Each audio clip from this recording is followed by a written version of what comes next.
Hello friends, you are watching Optometry Sharp Vision YouTube channel, and today we are coming with very important topics, examinations of the eyelid.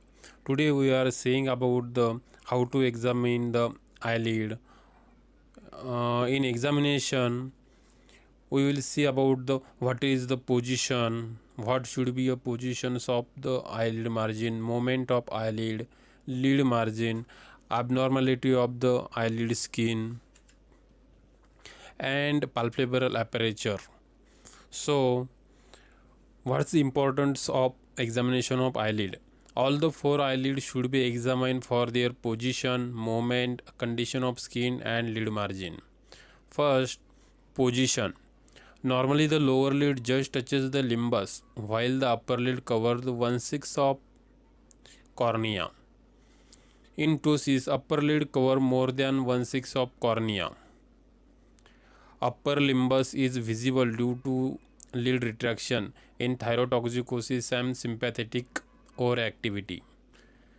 Second one is the movement of the eyelid. Normally the upper eyelid follows the eyeball in downward movement, but it lags behind in case of thyroid ophthalmopathy.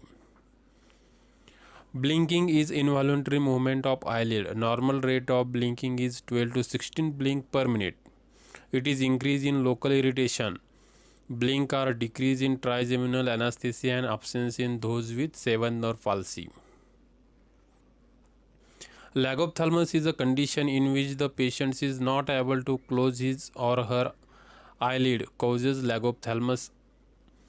Causes are facial nerve palsy, extreme degree of proptosis, and symblepharon. Third point is lid margin. Note the presence of any of the following: entropion, ectropion, eyelashes abnormality such as trichiasis. Trichiasis means misdirection of cilia rubbing the eyeball. Common causes are trachoma, blepharitis, stye, and lid trauma. Distichiasis means an abnormal extra row of cilia taking place of meibomian gland. Madrosis. Madrosis means absence of cilia may be seen in the patients with chronic blepharitis and leprosy and myxoedema.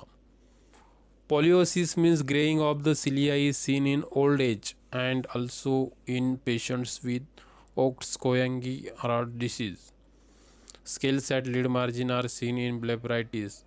Swelling at lid margin may be stye, papilloma, or marginal chalazion.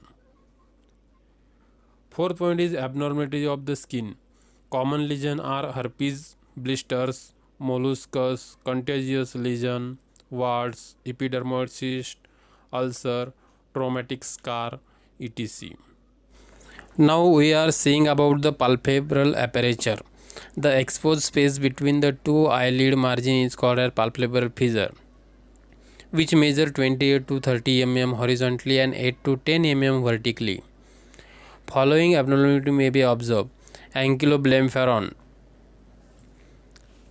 blepharopimosis. Ankylopharon means it is usually seen in horizontal adhesions of two lids at an angle after the ulcerative blepharitis and burns.